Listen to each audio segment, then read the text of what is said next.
hope you're having a wonderful day. I'm really excited about this. I just found Aang at Target, of all places. I had so much good luck today. I've been waiting for a good Avatar the Last Airbender figure, and evidently McFarlane is going to have a crack at him later on this year, so I'm excited. But anyways, let's get him open. Let him be free from this plastic prison. Just want to say on a quick note, this is a very collector-friendly box. I've actually never heard of this company before. BST-AXN, BST-AXN? Action, maybe?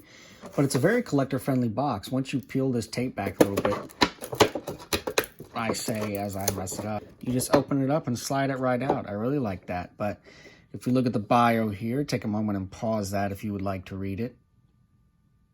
Okay. And here is Aang and Momo out of the packaging and on the turntable. And right off the bat, first glance, first getting them in hand, I think that this might be the best Aang figure we have right now.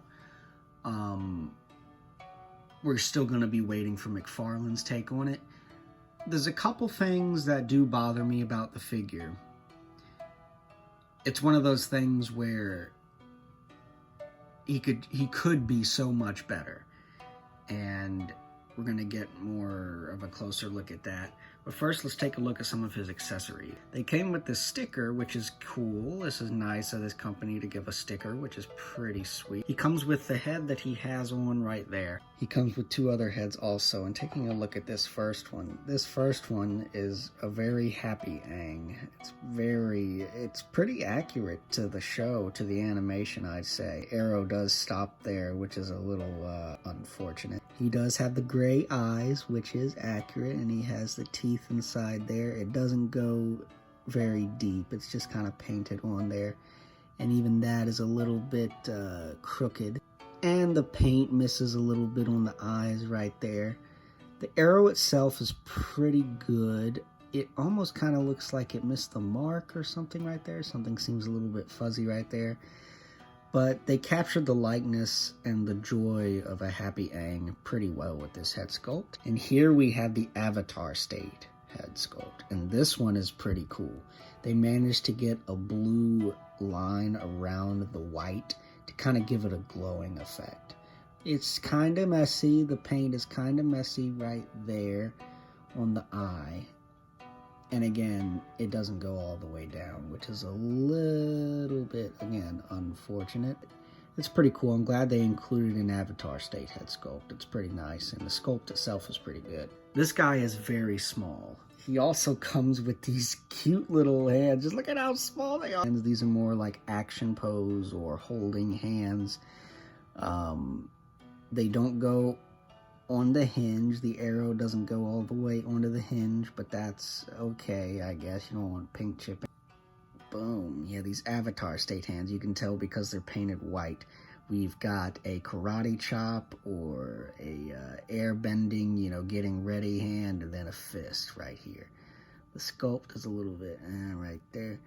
But all in all, pretty nice. They're so small. All right, that's it for the figures, accessories. And of course, Momo. I forgot about Momo. Momo is an accessory right here, and he's actually painted pretty well. You can see kind of the brush marks going into the ears, but the tail is very flimsy. And again, the paintwork feels a tiny bit sloppy going into the neck right there, going along the ear.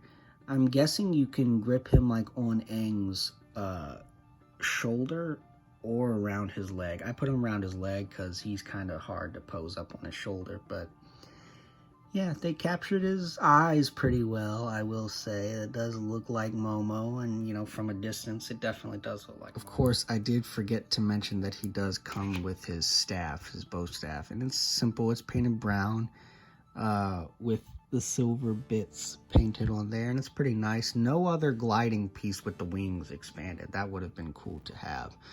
And it's kind of flimsy, came out a little bit warped, but nothing a little hot water won't fix. Taking a look at Aang himself, one thing right off the bat that I'm going to notice is this. The cowl shoulder piece is made of a rubbery material, and it likes to ride up, and he kind of looks like the Hunchback of Notre Dame. And when you keep his head straight, you know, that looks pretty good. But oftentimes you'll find that it rides up a little bit, and it always looks like he's either shrugging his shoulders or he just looks like he has no neck. But he does have a neck. See, it is there, and that looks a little bit better. But when you go to get him into any type of action pose or anything, it gets out of the way, which is nice. And we'll go over the articulation in a bit, and it doesn't bunch up too bad, but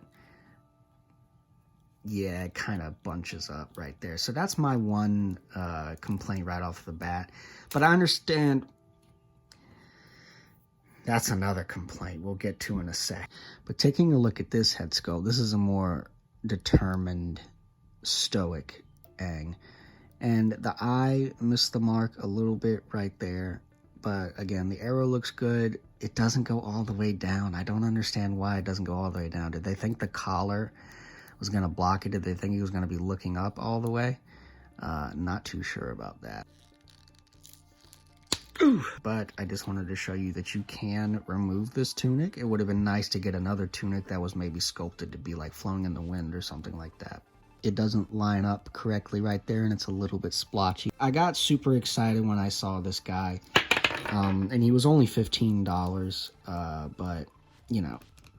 Ooh. All right, moving into articulation, because articulation is where this guy really, really, really lets me down.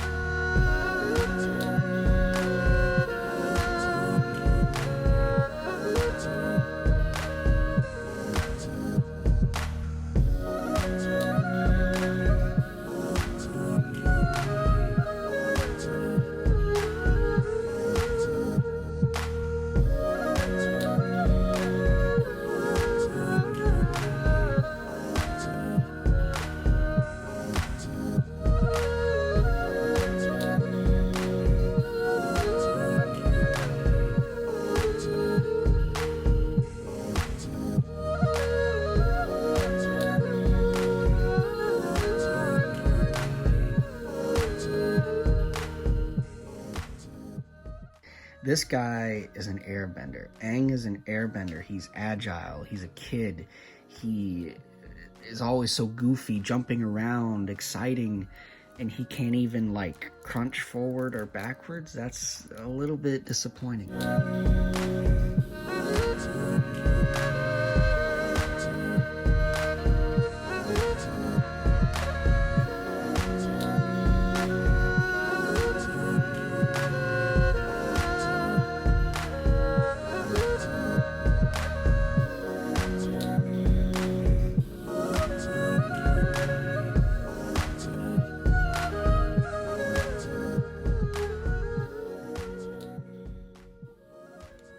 Also, he doesn't really grip the staff the best. It really is very loose in his hands, because his hands are made of a very, you know, easy to bend rubber material. And I know it just seems like I'm crapping all over this figure, but I really wanted to like this figure. I love Avatar so much. It even says on the box right here, 31 points of articulation. Ball joints for maximum posability. And I guess you can, like everywhere else, the legs work well enough and everything, but that abdomen, he can't crunch forward and he can't crunch back hardly at all. And otherwise, he just looks weird. He looks like, it looks like he's constantly like floating or whatnot. I don't know. I don't know. I guess we'll be waiting for McFarlane's take on this universe and Korra. He'll be a good shelf piece, but yeah, those are just some of my complaints. So at the end of the day, for $15, he isn't a terrible figure. He's just disappointing.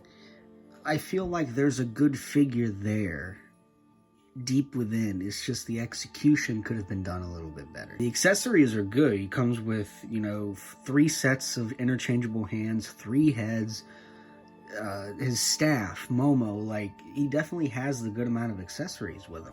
But anyways, guys, that's going to do it for me. Thank you so much for watching. If you could please leave a like and subscribe down below. Tell me what you thought of the review and the figure itself. And as always, y'all, stay safe out there.